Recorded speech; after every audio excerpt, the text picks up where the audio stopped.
नमस्कार दोस्तों, मैं ऋचा कुमारी आप लोग का स्वागत करती हूँ अपने सेमेस्टर सीक्रेट चैनल में। आप लोग कहानी को सुनिए। कहानी पसंद आए तो आप लाइक कर दीजिए, कमेंट की कर दीजिए और सब्सक्राइब कर दीजिए हमारे चैनल को। बेल आइकन प्रेस कर दीजिए। हैदराबाद में एक शख्स रहता है जिसका नाम गुरुमूर्ति है। 2003 से 2020 तक इसने इंडियन आर्मी में काम किया। 2020 में नायब सूबेदार के पद से ये वहां से आर्मी को छोड़ देता है और फिर 2020 में ही DRDO defence research and development organisation में एक सिक्योरिटी गार्ड के तौर पर नौकरी करता है। 2012 में इसकी शादी माधवी नाम की एक महिला से होती है। इन दोनों के 2 बच्चे होते हैं और सब कुछ ठीक चल रहा था। लेकिन 2020 आते आते अचानक गुरुमूर्ति के अपने ससुराल वालों के साथ रिश्ते खराब हो जाते हैं। बीवी तो साथ रहती है, बच्चे भी साथ रहते हैं, लेकिन सास ससुर को वह पसंद नहीं करता था और इन खराब रिश्तों की वजह से माधवी के मम्मी पापा उसके घर आते ना अपने ससुराल जाता। अब लेकिन बीवी है, उसके माँ बाप है, उसको तो प्यार आएगा। तो रिश्तों में खटास थी गुरुमूर्ति की अपने ससुराल वालों को लेकर और वह शायद कुछ पैसों के लेन देन को लेकर था।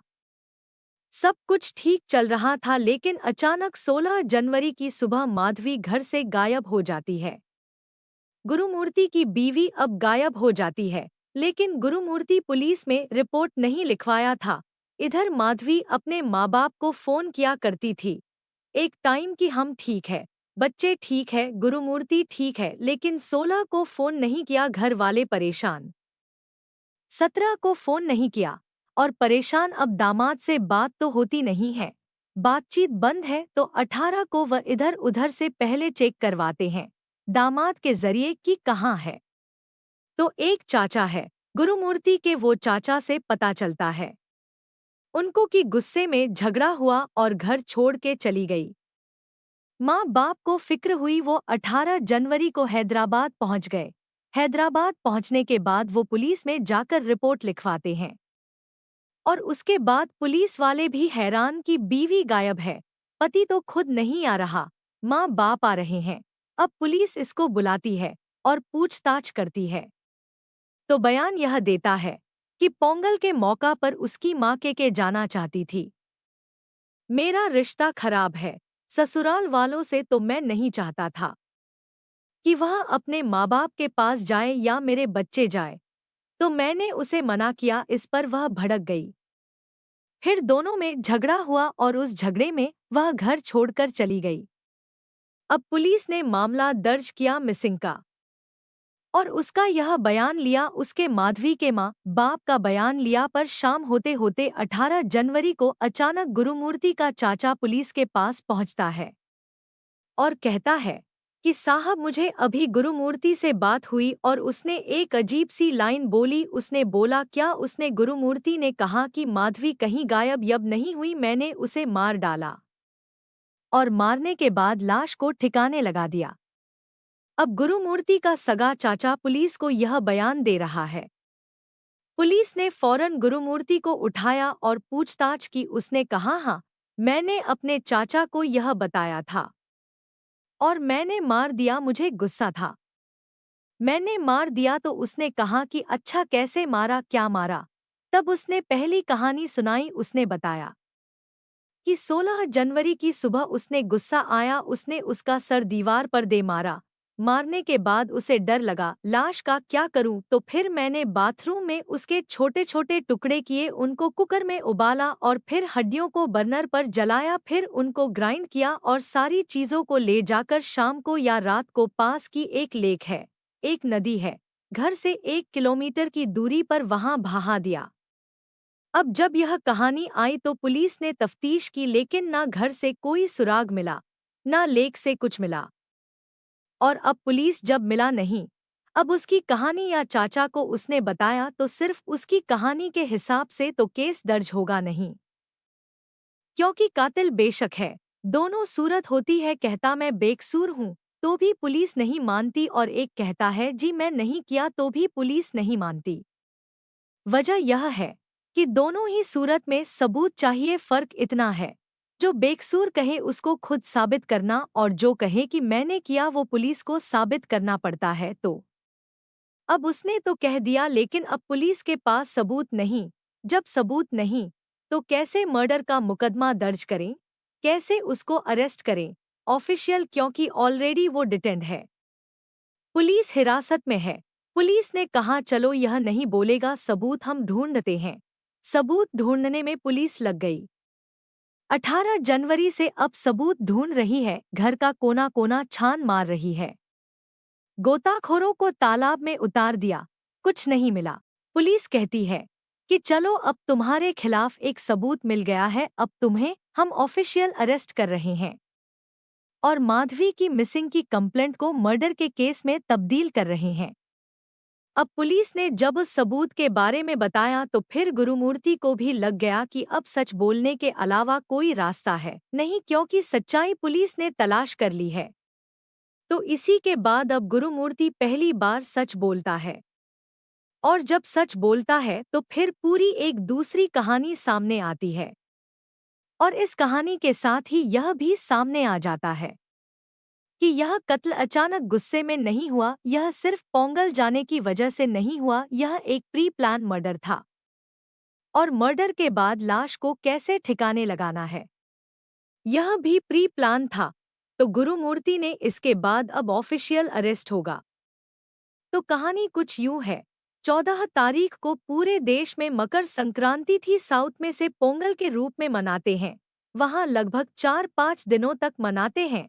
तो 14 को ही माधवी ने उससे कहा कि मैं अपने मायके जाना चाहती हूँ, अपने दोनों बच्चों को लेकर। गुरुमूर्ति अपने मायके वालों, उसके माधवी के माँ के वालों से गुस्सा था। वो मना करता है, वह जिद करती है, तभी वह ठान लेता है 14 जनवरी को ही वो माधवी को रास्ते से हटा देगा, क्योंकि वह उसे मायके भेज नहीं सकता। सोचिए, छोटी सी बात, खुद ना जाए, बीवी बच्चे जा रहे हैं, क्या ऑब्जेक्शन। लेकिन कई बार यही चीजें आगे चलकर बहुत खतरनाक होती है। तब उसने प्लान किया, 14 को सोचा अब क्या करूं। 15 तारीख को उसने हैदराबाद में रहने वाली बहन के घर अपनी बीवी माधवी के साथ गया और दोनों बच्चों को छोड़ दिया, बोला पोंगल है, उनके घर में ये बच्चे हैं, तुम साथ मनाओ। और 15 को अपनी बीवी के साथ अकेला लौटता है। अकेला लौटने के बाद पूरी रात बीवी उसको कह रही है, वो गुस्सा हो रहा है। रात बीत जाती है, सुबह होने का इंतजार करता है। सुबह उठते ही बीवी फिर झगड़ा करती है मायके जाने के नाम पर। इसके बाद वो पहले से प्लान कर चुका था। अचानक अपनी बीवी का सर पकड़ता है, दीवार से कई बार उसके सर को मारता है।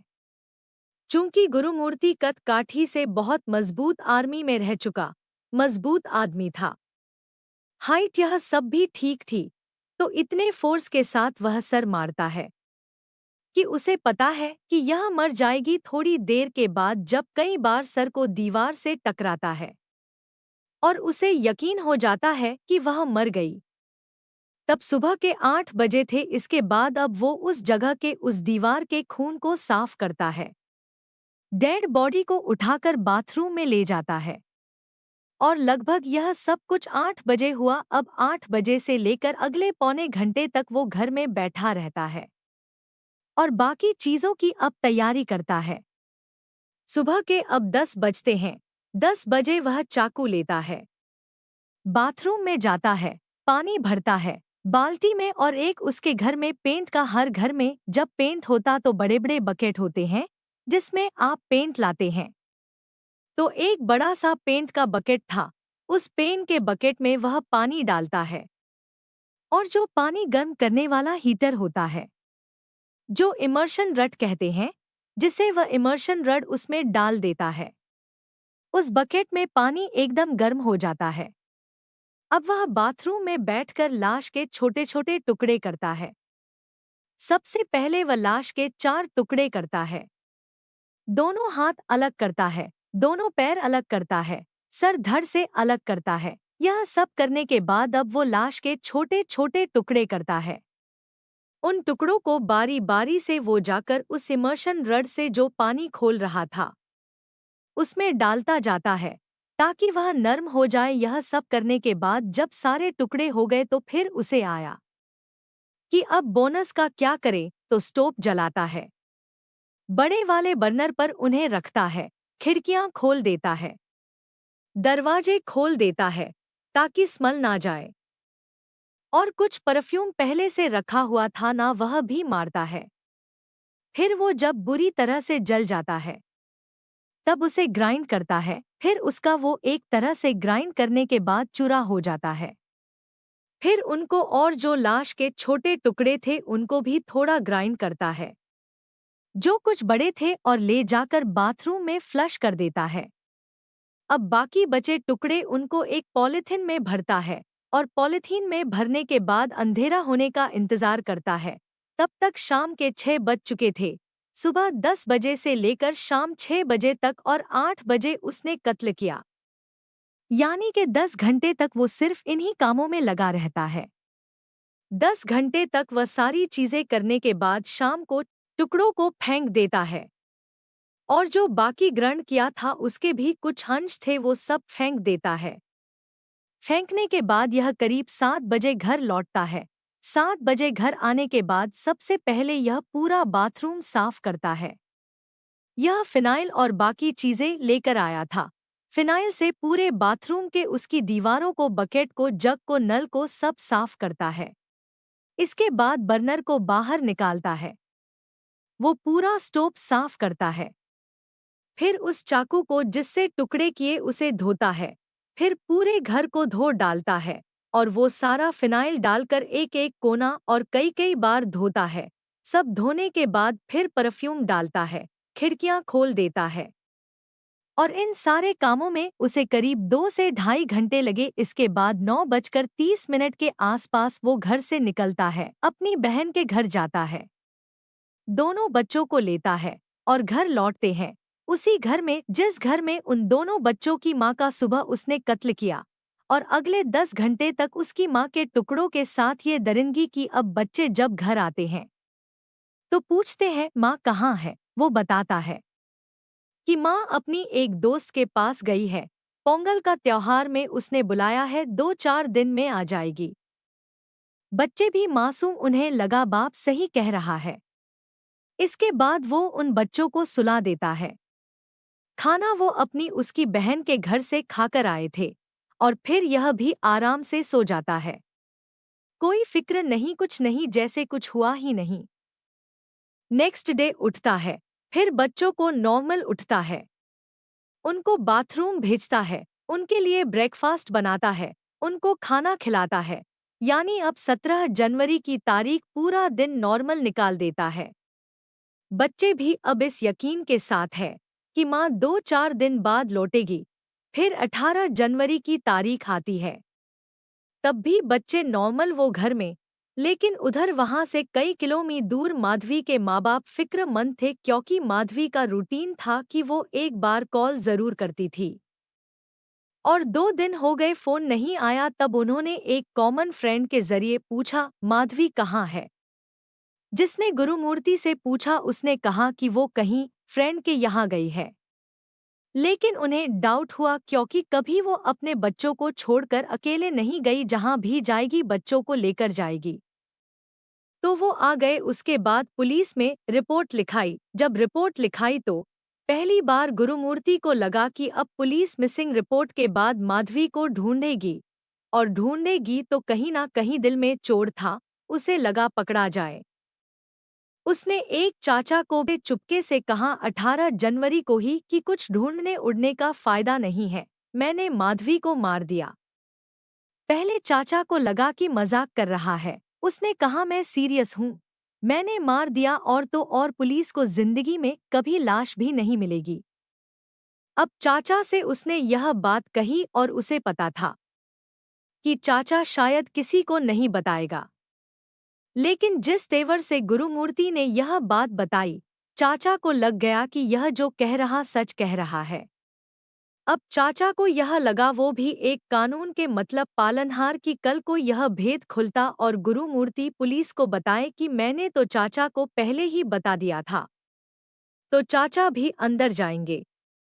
क्योंकि आप जुर्म में फिर बराबर के शरीक हो जाएंगे।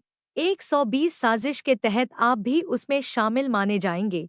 तो चाचा डर गए कि अगर यह सच कह रहा है और मैंने यह बात छुपा ली तो पुलिस कल को मुझे भी उठा सकती है, और अगर झूठ कह रहा है तो भी पुलिस को बताना मेरा फर्ज है, ताकि पुलिस केस की जांच करे। इसी के बाद चाचा सीधे पुलिस स्टेशन पहुंच जाते हैं और जाकर कहते हैं कि मेरे से उसने थोड़ी देर पहले यह कहा है कि माधवी कहीं गुम नहीं है, बल्कि उसने उसे मार दिया और उसकी लाश कभी पुलिस के हाथ भी नहीं लगेगी। जब ये पुलिस ने सुना तो फिर उसे से बुलाया और उससे पूछताछ की, और जब चाचा का आमना सामना कराया तो गुरुमूर्ति को लग गया कि चाचा ने बात बता दी है। फिर गुरुमूर्ति ने अपनी कहानी सुनाई, उसने कुकर की कहानी सुनाई। लेकिन अब पुलिस के सामने दिक्कत ये थी कि उसने सफाई इतनी अच्छे से की थी कि बिल्कुल प्रोफेशनल तरीके से, तो सबूत मिल नहीं रहा था। पुलिस ढूंढ रही थी, पुलिस टीम इधर लेक में, पुलिस ने बहुत सारी चीजें निकाली। अब एक नदी के अंदर बहुत सारी चीज होती है, पूरी लाश आपको पता है ढूंढना है, तब तो आप उसी नजरिए से ढूंढेंगे कि डेड बॉडी ढूंढनी है। लेकिन अगर आपको यह पता है कि एक शख्स ने लाश के छोटे छोटे टुकड़े किए हैं, हड्डियों को ग्राइंड किया है, फिर भी एक उम्मीद रहती कि शायद कोई एक छोटा टुकड़ा बच जाए। क्योंकि तालाब में मछलियां भी थी, तो जो गोताखोर गए बाकी लोग गए और उनके साथ फॉरेंसिक की टीम थी, तो नदी के अंदर लाश नहीं ढूंढ रहे थे, वो छोटे छोटे टुकड़े ढूंढ रहे थे। तो उसमें बहुत सारी चीजें निकल आई, बालू, पत्थर, रेत, सीप और भी पता नहीं क्या क्या। तो उन्हीं चीजों में से एक टुकड़ा भी मिला था। लेकिन उस वक्त तक पुलिस को पता नहीं कि यह टुकड़ा इंसान का है, किसका है, और बहुत छोटा सा टुकड़ा भी था। क्या कहें आप, यह मानिए कि स्किन का एक हिस्सा। अब आप सोचिए कि स्किन का एक हिस्सा आपकी चमड़ी का, जरा सा पुलिस वाले को पता नहीं कि यह सबूत है कि नहीं है। इधर माधवी के पेरेंट्स ने जब गुमशुदगी की रिपोर्ट लिखाई और 18 जनवरी को ही चाचा ने बताया कि इसने मार दिया है और उसने कबूल कर लिया। उसी दिन पुलिस वालों ने माधवी के पेरेंट्स का डीएनए सैंपल ले लिया था। लेकिन अब वह इंतजार कर रहे थे कि कोई ऐसी चीज मिले जिससे उस सैंपल का मिलान कराए, पर वह ऐसी कोई चीज मिल नहीं रही थी। इत्तफाक से नदी के ही तलाशी के दौरान एक छोटा सा चमड़े का हिस्सा मिला, किसी चीज में लिपटा हुआ था। लेकिन जब गहरी नजरों से फॉरेंसिक एक्सपर्ट्स की टीम ने हर चीजों वहां से बरामद हुई, उसको टटोलना शुरू किया, तो आखिर में पता चला कि यहाँ ये एक मांस का छोटा सा लोथरा या चमड़े का हिस्सा है। उन्होंने कहा चलो इसको टेस्ट करते हैं। उन्होंने टेस्ट किया तो ये हो गया कि हाँ ये है तो मांस का लोथरा चमड़े का, लेकिन ये इंसान का है, जानवर का है, क्या है पता नहीं। फिर उन्होंने उसको टेस्ट किया और अभी रिपोर्ट नहीं आ रही है। और इधर हैदराबाद पुलिस को भी पता नहीं कि उसमें ये कोई ऐसी चीज मिली भी है कि नहीं, क्योंकि जो समेटा फॉरेंसिक एक्सपर्ट ने वो अपने हिसाब से समेट, पुलिस वाले नहीं समझते। और 28 जनवरी को अचानक फॉरेंसिक एक्सपर्ट्स का फोन आता है हैदराबाद पुलिस कमिश्नर के पास कि हमें उसी तालाब से एक बहुत मामूली छोटा सा एक टुकड़ा मिला, और वह टुकड़ा जिसकी हमने जांच की तो इंसानी टुकड़ा था। और फिर हमने जब माधवी के पेरेंट्स से डीएनए का मिलान किया तो मैच कर गया, यानी वो एक मामूली सा टुकड़ा जो बच गया, शायद मछलियों का निवाला बनने से, या शायद ठीक से कुछ ना कुछ तो कातिल लापरवाही करता ही है, तो वह चीज हाथ लग गई। डीएनए रिपोर्ट आ गई। अब फॉरेंसिक और डीएनए रिपोर्ट दुनिया की किसी अदालत में आप उसको चैलेंज ही नहीं कर सकते, क्योंकि उधर मिलान हो गया, उधर टुकड़ा बरामद हो गया। और जैसे रिपोर्ट फॉरेंसिक की कमिश्नर के पास पहुंची, इसके बाद गुरुमूर्ति के पास वे पहुंचते हैं, जो 10 दिन से अब तक पुलिस हिरासत में था, डिटेन था, अरेस्ट नहीं था। उसके बाद वह उसे बताते हैं क्या तुम्हें घेरने के लिए सबूत मिल चुका है, और उसके बाद केस मिसिंग का मर्डर में तब्दील होता है। गुरुमूर्ति जब तक डिटेन था उसको अरेस्ट बताया जाता है। और फिर कहा जाता है कि अब तुम्हारे बचने का रास्ता तो है, नहीं तो बताओ। तब वो सच्चाई और बताता है कि वो कुकर नहीं था, बकेट था। अब यह जो डीएनए सैंपल टुकड़ा जो फॉरेंसिक एक्सपर्ट ने रिपोर्ट दे दी है, इसको कोर्ट में पेश करेंगे इसकी पुलिस हिरासत ऑफिशियल अब लेने के लिए, क्योंकि अब तक 10 दिन से डिटेन था, अरेस्ट नहीं था। तो अब लेंगे और बाकी और सबूत। इसके अलावा पुलिस ने वहां से स्टोव बर्नर, बकेट, चाकू, इमर्शन रड जो पानी गर्म करने वाला है, यह सारी चीजें कब्जे में ले ली और इनको भी अब फॉरेंसिक लैब में ऑलरेडी भेजा हुआ है। तो वो भी रिपोर्ट आ जाएगी और इस तरीके से यह केस एक छोटे से टुकड़े ने खोल दिया। लेकिन हैदराबाद पुलिस सबसे ज्यादा हैरान इस बात पर है कि गुरुमूर्ति कद काठी से मजबूत है, उसकी दिमागी हालत बिल्कुल सामान्य है, उसका बर्ताव बिल्कुल नॉर्मल है, वो बातचीत बिल्कुल आम जैसे लोग करते हैं वैसे ही कर रहा है। जब पुलिस उससे उस कत्ल की कहानी सुनती है, पूछती है, ताकि कोई ना कोई कई कई बार पुलिस पूछती है तो ऐसे इस कहानी को सुनाता है अपनी बीवी के कत्ल को लेकर कि कैसे कत्ल किया, कैसे टुकड़े किए, कैसे गर्म पानी में उबाला, कैसे ग्राइंड किया, जैसे कोई एक आम इंसान कोई आम कहानी सुना रहा हो। जैसे मैं आपको कोई कहानी सुना रहा, उसके चेहरे पर कोई शिकन नहीं, कोई अफसोस नहीं।